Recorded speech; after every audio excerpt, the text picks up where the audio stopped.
Bom dia, mais uma vez. Vamos dar início.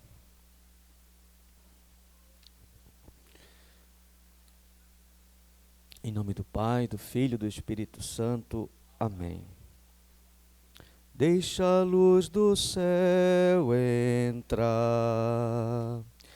Deixa a luz do céu entrar. Abre bem as portas do teu coração e deixa a luz do céu entrar. Deixa a luz do céu entrar. Deixa a luz do céu entrar.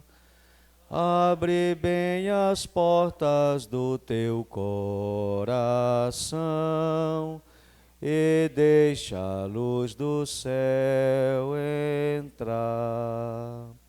Vinde, Espírito Santo, enchei os corações dos vossos fiéis e acendei neles o fogo do vosso amor. Enviai o vosso Espírito e renovareis a face da terra.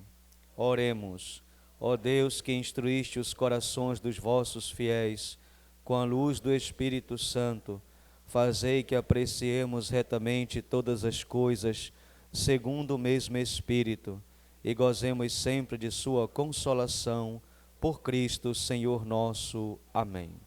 Ave Maria, cheia de graça, o Senhor é convosco. Bendita sois vós entre as mulheres, e bendito é o fruto do vosso ventre, Jesus. Santa Maria, Mãe de Deus, rogai por nós, pecadores, agora e na hora de nossa morte. Amém. Inspirai, ó Deus, as nossas ações e ajudai-nos a realizá-las neste dia, para que em vós comece e termine tudo aquilo que fizermos, por Cristo nosso Senhor.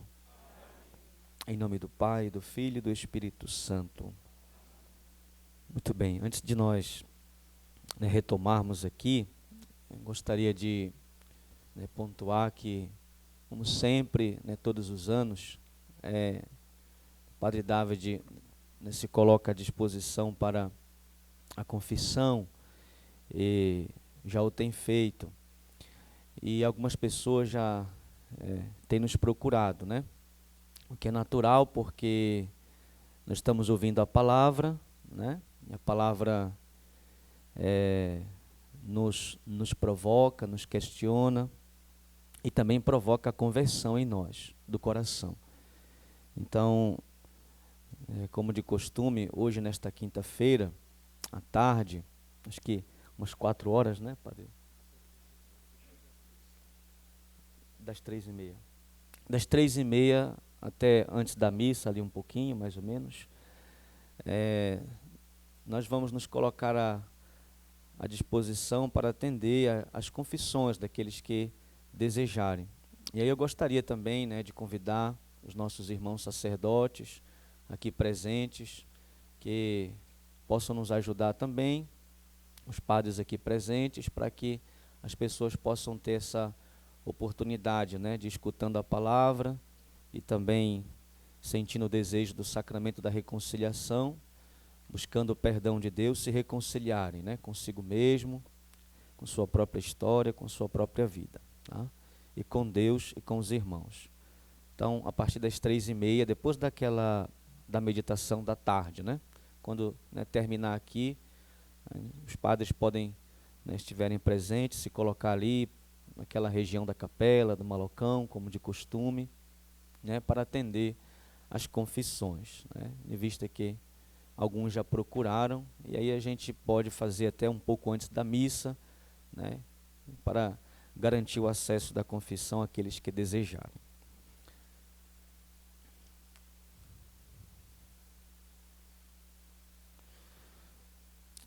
Nós estamos em meio ao espetáculo, como lembrava o Padre David, ouvimos ontem.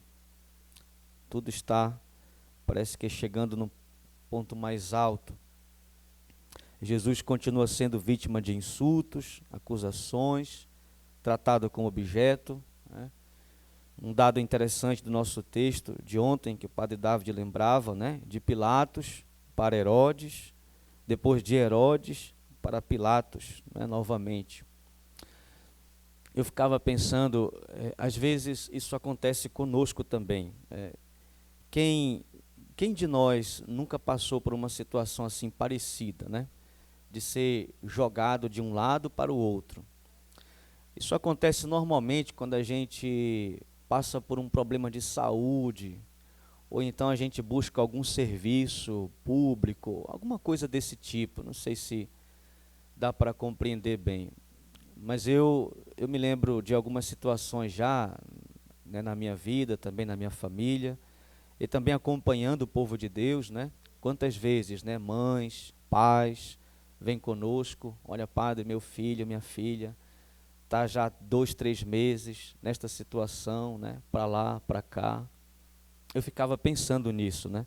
E levava para a oração também essas preocupações do povo de Deus. Hoje pela manhã na capela, alguém, né, rezou, né, por essas situações. Ontem também, quando eu saí da capela, veio uma pessoa, me mostrou no celular uma foto de um familiar que havia se acidentado e estava buscando o auxílio de saúde, né? Então, é uma situação que todos nós passamos, né? Eu penso que, nesse sentido, né, a humanidade de Jesus é muito solidária com a nossa humanidade, né? Eu sempre gosto de pensar, quando vejo alguém que sofre, eu mesmo, quando passo pelo sofrimento, né, sempre gosto de pensar nisso, né, que não há uma expressão de sofrimento em mim da qual o próprio Filho de Deus não tenha assumido por mim primeiro, né?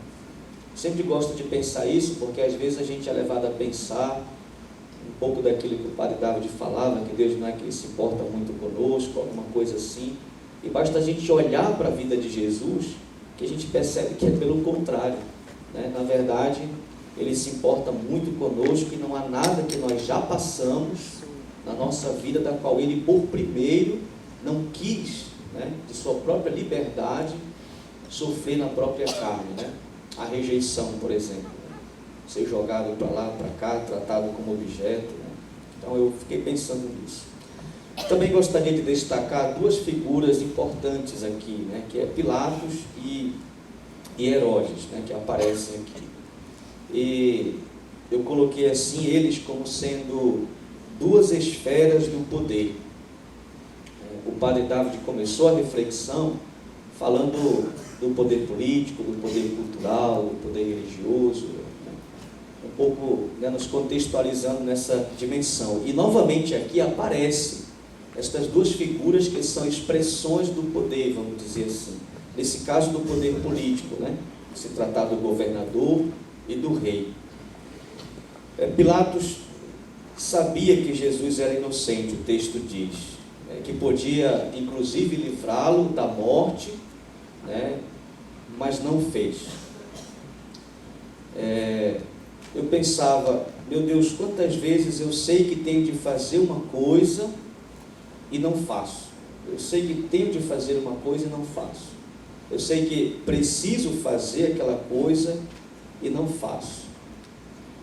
Então eu me dei conta de que não se trata somente de não fazer o mal. Às vezes as pessoas vêm se confessar um pouquinho assim, né? Me dizem, olha, mas eu não fiz nada, né? Eu não matei, não roubei, certo? Então você não precisa se confessar. Mas não se trata só de não fazer o mal, mas também de não ter feito o bem quando poderia ter feito o bem, né? Às vezes o bem, ele se apresenta diante de nós como uma oportunidade, né? E a gente perde essa oportunidade, né? Vou usar uma expressão, não se escandalize, né? De ganhar uns pontinhos, né? Perdemos a oportunidade. Foi o caso de Pilatos. Se omitiu de fazer o bem quando teve a oportunidade, né? Então, toda vez que isso acontece, eu ficava pensando, toda vez que isso acontece, a gente cede espaço para o mal. Às vezes a gente se pergunta, por que o mal parece que vai vencer, né? Às vezes parece que quase parece assim que é tanta coisa ruim, a gente pensa, mas meu Deus, É claro que Deus nos diz que não, mas somos tentados a pensar nisso, né? Diante da evidência dele, porque é barulhento, é escandaloso, é espetaculoso. Mas eu fico pensando que o mal se evidencia sempre quando alguém que poderia ter feito bem não faz. Então ali você cria um espaço, né? E gera um espaço para que o mal aconteça. Foi o que aconteceu aqui. Teve uma oportunidade de dizer uma palavra justa sobre um homem justo, mas não disse. E depois a figura de Herodes, que é o rei, né? Nós sabemos quem é ele, é amante do poder. Todos lembram da dinastia herodiana, da matança dos inocentes, do assassinato de João Batista. Nós sabemos que eram homens obstinados pelo poder. Se Pilatos se negou a fazer o bem quando teve a oportunidade, evitando uma injustiça, Herodes é aquele que não reconhece o bem quando o vê diante de si. São duas atitudes assim que eu vi que são próprias do poder. Um, que quando deveria fazer, não faz, e o outro que não reconhece o bem quando está diante de si, porque está cego pelo poder, né? Pelo desejo de se entreter com o bem. Herodes queria ver mesmo, era um show, né? Lembrava o padre David, queria ver mesmo, era um espetáculo, né? Então às vezes tem aqueles que, amantes do poder, ao invés de fazer o bem, querem espetacularizar com o bem. São aquelas figuras que usam da pobreza, da pequenez, da humildade, da inocência dos outros para fazer um espetáculo daquilo, não? Para garantir o seu poder. E Jesus diz no Evangelho, os grandes das nações oprimem os pequenos para aparecerem bem depois. Então parecia ser essa aqui a intenção dele, né? É meio fanfarrão esse Herodes, né? E como Jesus não deu muita trela, dizia o padre David, ele o desprezou. Eu pensava que o bem não faz espetáculo, não anuncia, ele é silencioso, não faz propaganda. Jesus ensina, né?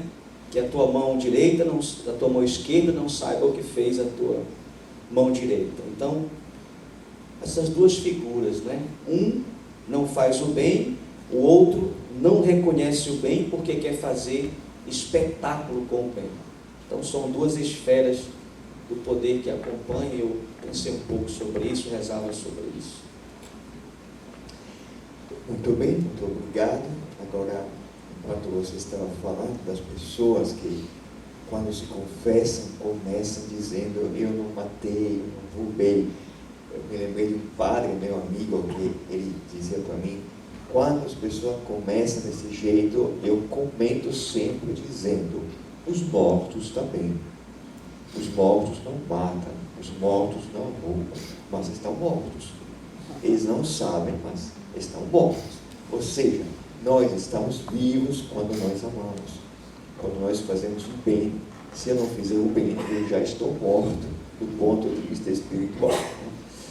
Muito bem, muito obrigado pela partilha, muito rica, muito boa, que nos ajudou já a entrar de novo no texto.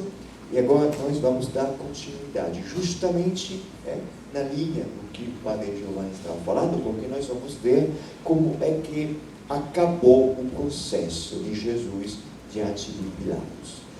Estamos no Evangelho segundo Lucas, mais uma vez, no capítulo 23, os versículos de 13 até 25. Depois de convocar os chefes dos sacerdotes, os chefes e o povo, Pilatos disse-lhes: vós me apresentastes este homem como agitador do povo. Ora, eu o interroguei diante de vós e não encontrei neste homem motivo algum de condenação, como o acusais. Tampouco Herodes, uma vez que ele o enviou novamente a nós. Como vedes, este homem nada fez que mereça a morte. Por isso eu o soltarei, depois de o castigar. Eles, porém, vociferaram todos juntos: morra esse homem, solta-nos Barrabás. Este último havia sido preso por um motim na cidade e por homicídio. Pilatos, querendo soltar Jesus, dirigiu-lhes de novo a palavra. Mas eles gritavam: crucifica-o, crucifica-o. Pela terceira vez disse-lhes: que mal fez este homem? Nenhum motivo de morte encontrei nele. Por isso o solto depois de o castigar. Eles, porém, insistiam com grandes gritos, pedindo que fosse crucificado, e seus clamores aumentavam. Então Pilatos sentenciou que se atendesse ao pedido deles. Soltou aquele que fora posto na prisão por motim e homicídio e que eles reclamavam. Quanto a Jesus, entregou ao árbitro deles.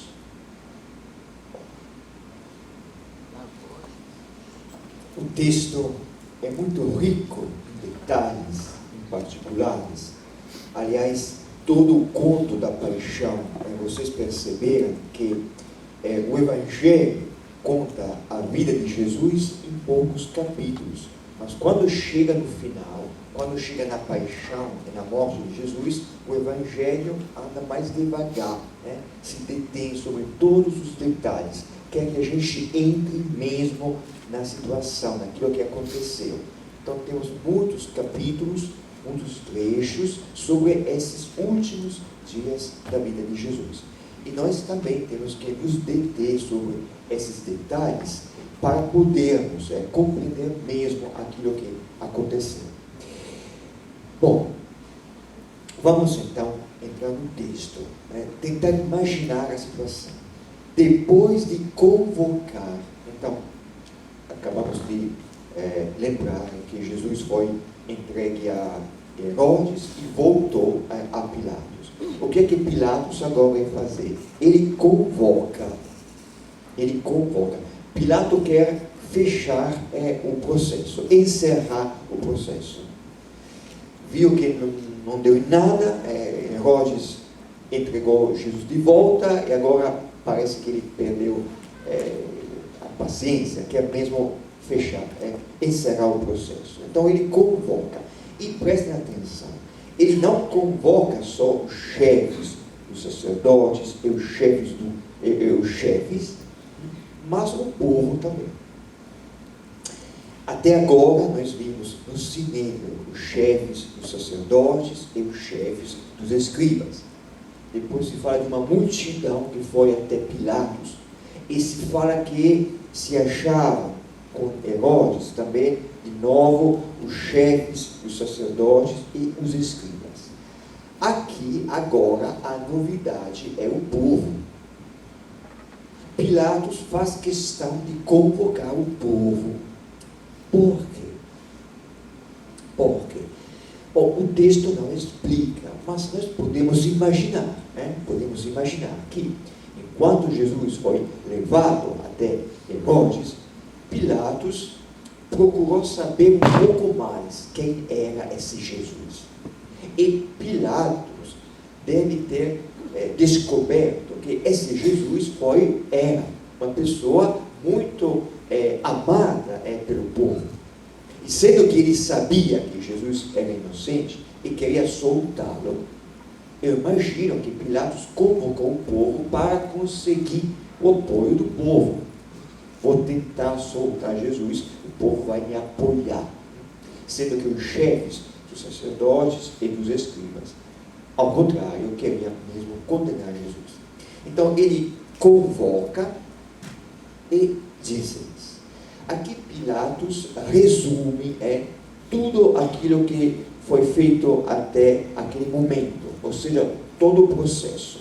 Primeiro, vós me apresentastes este homem, vale a pena destacar mais uma vez, este homem, aqui no nosso trecho, várias vezes, Jesus é chamado simplesmente de este homem, sempre com desprezo, ou seja, sem ser chamado pelo nome. Não tem nome. Pessoa que não tem nome não tem uma identidade. Então, primeiro, o que aconteceu até agora? Primeiro, vós me apresentastes este homem como agitador do povo. Esta foi a acusação.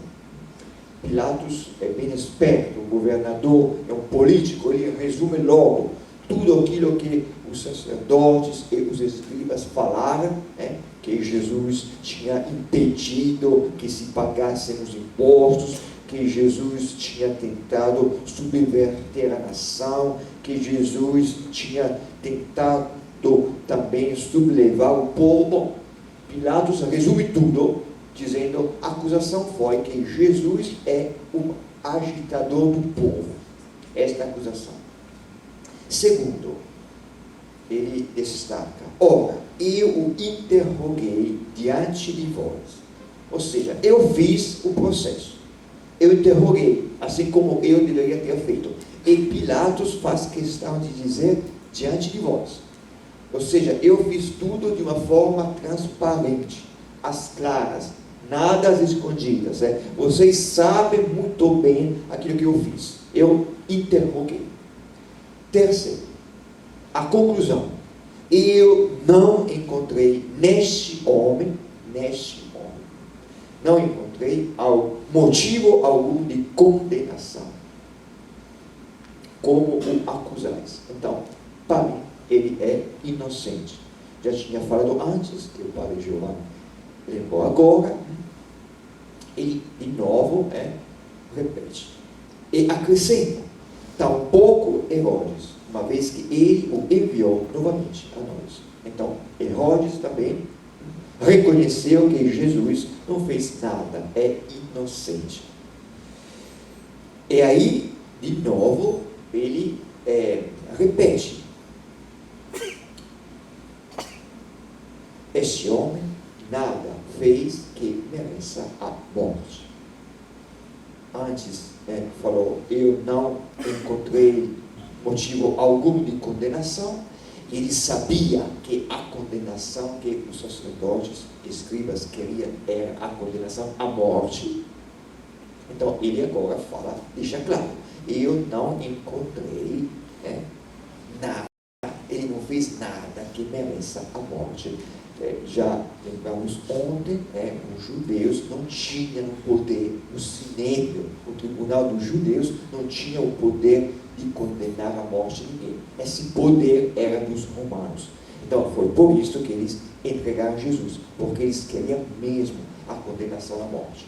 E Pilatos deixa claro, eu sei que vocês querem que esse homem seja condenado à morte, mas eu não vejo nada que ele fez que mereça a morte. Ele não mereceu, é inocente.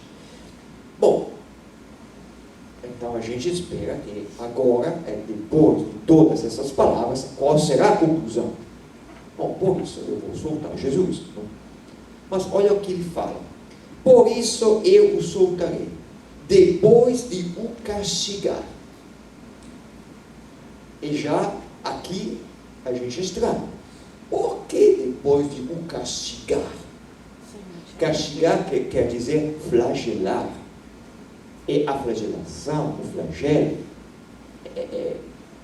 podia levar uma pessoa até a morte. Ou seja, acabou de dizer 2 vezes, 3, levando em conta o que vimos ontem, o que tinha falado antes.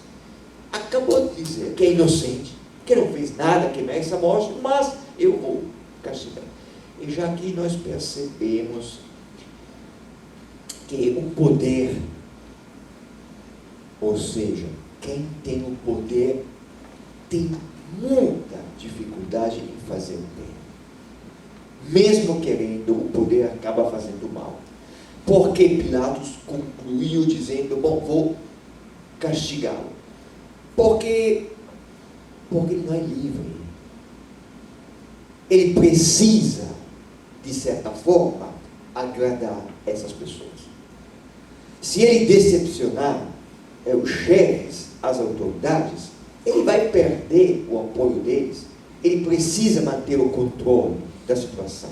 Ele não pode desagradar essas pessoas.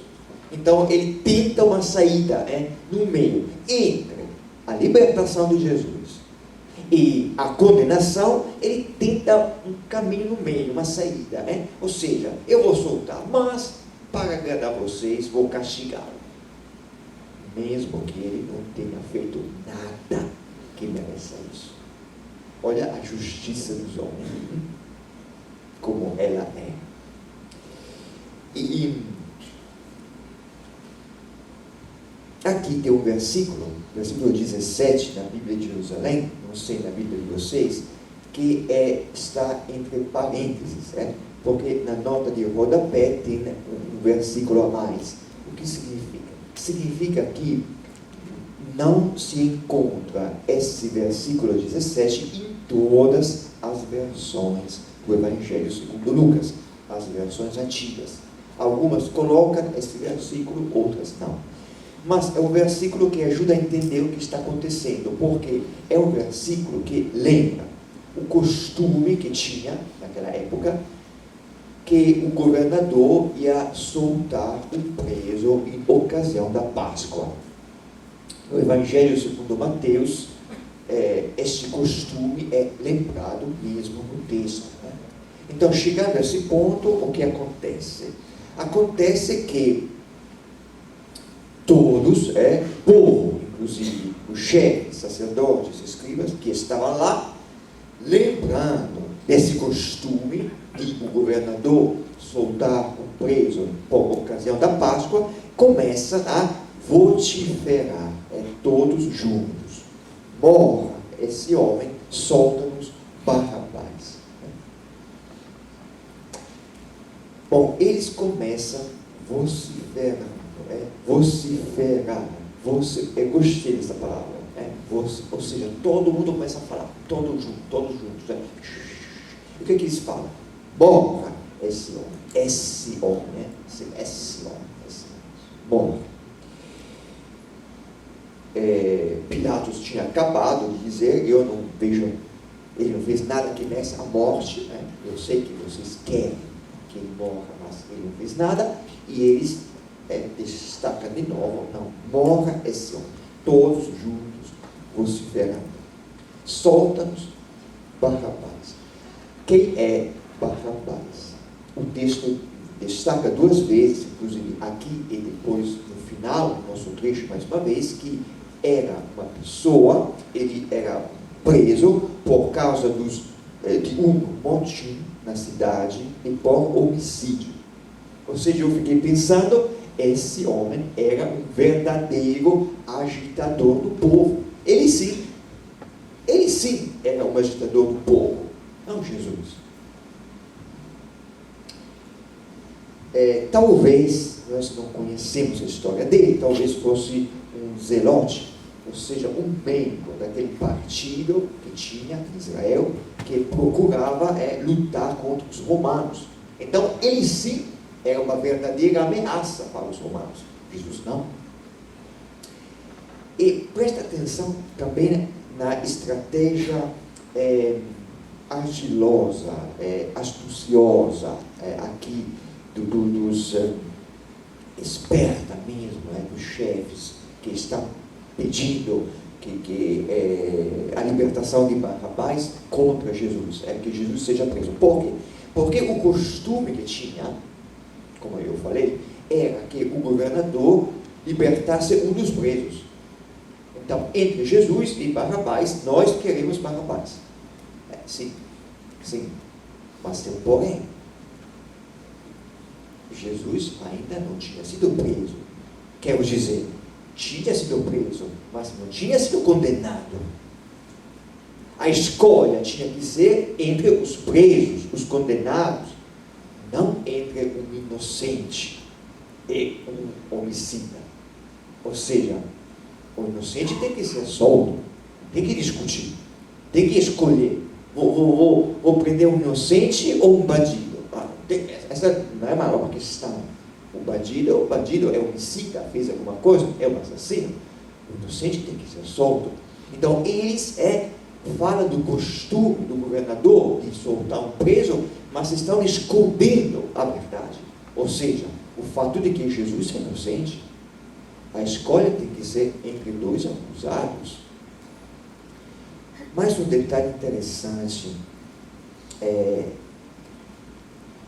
Barrabás, o nome. Vocês sabem, foi lembrado hoje de manhã que o Dom Carlos está construindo um hospital Abba. Barrabás. Abba. Abba significa pai, papai. Jesus falava se dirigindo a Deus, chamando Deus de Abba. Nós não destacamos isso quando falamos da oração de Jesus no Monte das Oliveiras, porque no Evangelho segundo Lucas não encontramos essa palavrinha aramaica, Abba, mas a palavrinha aramaica, Abba, se encontra no Evangelho segundo Marcos, nas cartas de Paulo, ou seja, é o jeito que Jesus usava para rezar, chamava Deus de papai. É a palavra que as crianças usavam para falar aos pais, que até os filhos, já adultos, usavam para falar aos seus pais, já idosos. Então, é uma palavra que destaca uma intimidade. E o que significa bar? Bar, abá, bar, abás. Bar é uma palavra aramaica que significa filho. Nós conhecemos no Evangelho Bartimeu. Bartimeu é o filho de Timeu. Barrabás é um nome que era dado naquela época às crianças que não tinham pai. Uma criança sem pai, bom, todo mundo tem um pai, mas eu não sei quem é. Então ele é filho de seu pai. Vou chamar ele de Barrabás. Então é interessante. É um filho de ninguém. É um filho de ninguém. Eles escolhem, Barrabás. E Pilatos, continua o texto, querendo soltar Jesus. Olha, o governador representa o imperador, ele tem o poder de fazer o que ele quer, fazer o bem.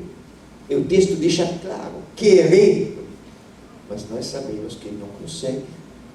Ou seja, parece mesmo que o texto destaca que o poder, quem entra no jogo do poder, mesmo querendo fazer o bem, não consiga, acaba fazendo aquilo que não quer, até o mal. Querendo soltar Jesus, soltar é uma palavra-chave do texto. Dirigir-lhes de novo a palavra. Então todo mundo estava gritando, morra. Esse homem, ele tenta falar de novo. Até agora, o texto sempre colocou as palavras de Pilatos. Ou seja, nós sabemos o que Pilatos estava falando, porque o texto coloca. Mas agora não coloca. Olha, eu fiquei pensando nisso. Pilatos, dirigiu-lhes de novo a palavra, mas eles gritaram. Ou seja, parece que Pilatos esteja tentando falar, mas eles nem deixam Pilatos falar. Assim que ele começa a falar de novo, querendo soltar Jesus, eles percebem e logo começam a gritar. Bom, é típico das pessoas que não têm razões. As pessoas que não têm razões falam alto, gritam, usam violência para mandar os outros se calarem. Né? Então, Pilatos tenta, querendo soltar Jesus, falar. Eles gritavam. Antes vociferavam, agora gritavam. Né? Então a voz é um pouco mais alta. Antes vociferavam, morra esse homem. Agora crucificam. Duas palavras. Então quer dizer que é mais insistência, tem mais insistência, e as palavras destacam o tipo de morte que eles querem. Não é qualquer uma. Queremos a cruz. Queremos a crucifixão. Crucificam. Para os hebreus, a crucifixão era a pena dos escravos rebeldes. Um verdadeiro espetáculo.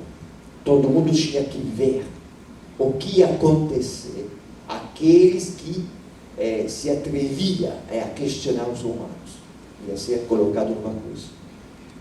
Mas para os hebreus, a cruz tinha outro significado, que inclusive São Paulo coloca na carta aos Gálatas, citando um livro do Deuteronômio, onde nós lemos essa frase: maldito todo aquele que é suspenso ao madeiro.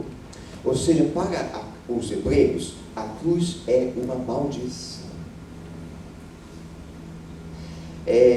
Esses chefes querem que Jesus seja crucificado para que todo mundo saiba que esse Jesus não é o Cristo, não é o Filho de Deus, e sim é um amaldiçoado por Deus. Eles querem desmentir o Evangelho de Jesus. Então não é uma morte qualquer que eles querem, é essa morte específica. E aqui Pilatos, pela terceira vez, diz-lhes. Agora o texto volta a colocar as palavras de Pilatos, o que significa que agora Pilatos conseguiu o silêncio. Podemos imaginar, talvez Pilatos levantasse a mão, pedindo silêncio. Quero falar. Então todo mundo fica calado. Agora ele fala: que mal fez este homem? Este homem, sem nome, sem pessoa, que mal fez? Nenhum motivo de morte encontrei nele. De novo, a conclusão que já tinha falado, e de novo a mesma frase que antes. Por isso o solto, depois de o castigar. Paradoxal, impressionante. Quer soltar Jesus, não consegue. Sabe que é inocente, mas quer castigá-lo. Quantas contradições. Eles, porém, insistiam, agora o verbo tipo imperfeito, então insistiam, até conseguir, com grandes gritos, pedindo que fosse crucificado. E seus clamores aumentavam. Então agora, pior ainda. É um escândalo. Agora todo mundo está gritando, envolvido. Ele não consegue mais manter a ordem, a situação sob controle. Então Pilatos sentenciou. Olha a palavra diferente. Sentenciou. Ou seja, agora vou dar a sentença final. O julgamento final. E qual é? Sentenciou que se atendesse ao pedido deles. Tá bom, o que quiser.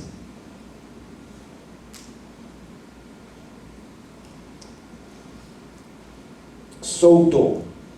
E o texto faz questão de destacar: soltou aquele que fora posto na prisão por motim e homicídio. O governador, a justiça dos homens, soltou o bandido, assassino, agitador do povo, ele sim, revolucionário, uma ameaça para os romanos, e que eles reclamavam, todo mundo queremos mesmo para a paz. Quando Jesus entregou, mais uma vez, Jesus entregue ao arbítrio deles, ou seja, à vontade deles. Façam o que quiserem. Eu não estou nem aí. Eu acrescentaria. Não digo. Façam o que quiserem. Bom, é o nosso texto. Perceba, como eu falei no começo, que o Lucas, o evangelista, é muito atento aos detalhes. Ele quer que a gente saiba justamente o que aconteceu, do ponto de vista histórico, em primeiro lugar. Agora, o que nós podemos destacar para pensar sobre o nosso texto? Bom, primeiramente, o nosso texto, mais uma vez, nos convida a nos deter, a refletir sobre o escândalo do mal. Como nós falamos ontem, quando eu falei da lei da história, né? Quem faz o mal não paga pelo mal que faz. São os outros que sofrem. Quem faz o bem acaba como que pagando pelo bem que faz. Jesus só fez o bem e acaba sendo condenado. Os outros que estão fazendo mal se dão bem. Até Barrabás, que fez o mal, foi solto. Então, o escândalo do mal, precisamos refletir sobre isso. É o que acontece na história. E diante desse escândalo do mal, diante do mal que nós vemos acontecer, a pergunta é a seguinte: o que é que eu faço? Ou como é que nós podemos lidar contra o mal? Com o mal. E o texto aqui contrapõe Jesus e Barrabás. Há dois modos, dois caminhos para lidar com o mal. O caminho de Barrabás é zelote, revolucionário, ou seja, é o caminho daquele que enfrenta o mal, respondendo ao mal com o mal. E desta forma, o que acontece é que o mal se multiplica. Não é por acaso que ele era um assassino. Respondendo ao mal, com o mal, o que acontece? Se tornou um assassino. Acabou ele mesmo fazendo o mal. Então, a gente pode lidar com o mal como Barrabás. Eu vou responder ao mal com o mal. Ou, nós vemos aqui o jeito, o caminho de Jesus, que respondeu ao mal com o bem. E acabou carregando sobre si as consequências do mal. Jesus não se defendeu. Jesus não tentou dizer: mas eu sou inocente, mas Pilatos falou que eu não fiz nada de mal, Pilatos falou que não merece a morte, eu não quero. Jesus não fez nada. Não multiplicou o mal. Respondeu ao mal com o bem. E acabou carregando o mal. Nós vimos isso ontem também. Agora, o que o nosso texto destaca agora são as consequências do gesto de Jesus. O que acontece quando alguém aceita carregar o mal, não revidando, respondendo ao mal com o bem? O que acontece? Acontece a salvação. Ou seja, acontece que Barrabás é solto. Jesus, o Filho de Deus, se colocou no lugar do pecador, Barrabás, o filho de ninguém, para que o filho de ninguém, que não conhecia o Pai, não conhecia o amor, conhecesse o amor, pudesse conhecer o amor de Deus Pai, e ele também pudesse viver como filho de Deus. Olha a troca. Jesus é o Filho de Deus que morreu por causa dos nossos pecados, para que nós, pecadores, possamos viver. Nós mereceríamos a morte, mas nós estamos vivos. Barrabás merecia a morte, mas ele foi solto, porque Jesus aceitou carregar sobre si o mal. E o fruto dessa ação foi a salvação, foi a libertação. E Barrabás, agitador do povo, homicida, de repente foi solto, sem nem saber o porquê. Nós somos salvos, porque sem nem saber o porquê, o Filho de Deus deu a vida por mim, por você, por nós. E nós somos salvos, porque Ele aceitou carregar sobre si o peso dos nossos pecados. O fruto é isso. E mais uma coisa eu quero destacar. Nosso texto nos ajuda também a desmascarar o mecanismo do mal. Eu o chama assim, é um mecanismo do mal, ou seja, como o mal age. O mal age sempre disfarçadamente, tentando se ocultar. Até quando eu faço uma coisa errada, desde criança, acontece que a gente tenta jogar a culpa nos outros. Não fui eu que fiz. O mal tenta sempre se ocultar, se esconder, não ser visto. Tenta sempre o mal se justificar. E de que forma? O mal tenta se justificar, não ser visto, fazendo com que os inocentes sejam considerados culpados.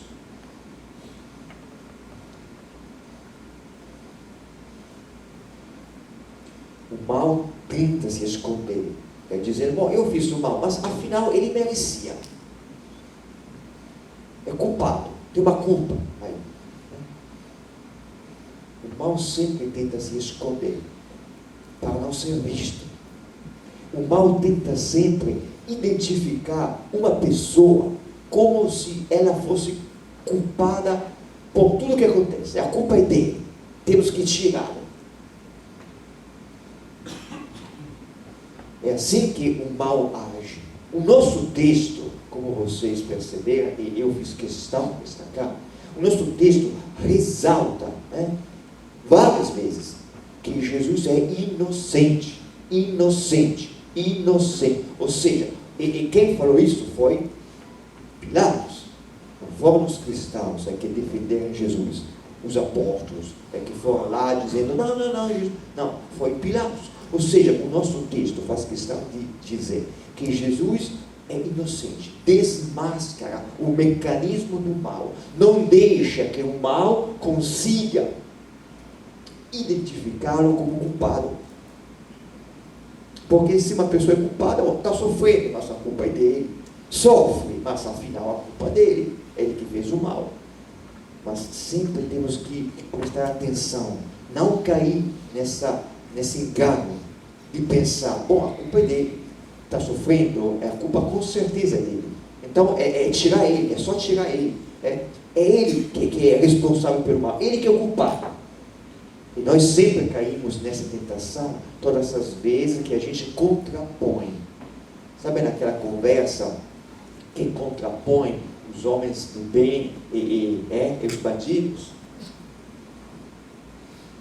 De um lado, os homens do bem, do outro lado, os culpados, os homens do mal. O Evangelho destaca que Jesus é inocente. O Evangelho resiste à tentação de dizer, não, foi certo, foi correto, Jesus é o culpado, tinha que morrer. Não. E, sendo que Jesus é inocente, ele desmascara esse mecanismo do mal, mostrando onde é que está o mal de verdade. Na verdade, onde é que está o mal? Dentro de nós, dentro de mim. Não existe aquela história, homem do bem e o bandido. O mal está dentro do bandido, está dentro do homem do bem. O mal está dentro de todos nós. A luta não é contra uma pessoa, culpada de tudo. Vamos tirar ele e pronto. E aqui todo mundo, o povo, acabou caindo nessa conversa. Ou seja, crucificam, mas é inocente, crucifica, não é inocente não, é culpado, a culpa dele com certeza. Não, é inocente. Nós caímos na tentação de pensar que seja culpado, porque o mal precisa se justificar. E se justificando dessa forma, o mal não é visto. Você não percebe que o mal é dentro de você. Pilatos não percebe que ele é escravo dos seus interesses, que ele se preocupa mais com o seu poder do que com a justiça. Ele acaba fazendo mal. Então, esse é o mecanismo do mal. O Evangelho desmascara que o mal não se identifica nunca numa pessoa. O mal está dentro de todos nós. De certa forma, podemos dizer, e diremos hoje à tarde também, todos nós somos malfeitores. Fazemos o mal. Alguns reconhecem e lutam para não fazer o mal. Outros não reconhecem e como os grandes da terra, os que dominam, os que tiranizam, gostam de ser chamados benfeitores. Mas fazem mal, dominam, tiranizam. Mas aos olhos dos outros gostam de ser vistos como benfeitores. O mal quer se esconder. Porque se ele conseguir se esconder, não é visto. E se não for visto, ele continua agindo e fazendo mal. São coisas que nós precisamos refletir. Eu gostei da invocação do Espírito Santo, como é que é? Deixa a luz do céu entrar. Deixa a luz do céu entrar. Nós precisamos mesmo pedir essa luz do céu entrar para entendermos o que está acontecendo. Porque é tão diferente do nosso modo de pensar que a gente não percebe logo, não entende logo o que aqui está acontecendo. Bom, vamos então parar por aqui mais uma vez. Vamos aproveitar o tempo para rezar, também para pensar, meu Deus, eu sou Barrabás. Será que eu sou esse Barrabás? Jesus deu a vida por mim, para que eu também possa conhecer o Pai e viver como filho de Deus. Que Nossa Senhora nos ajude na nossa oração. Ave Maria.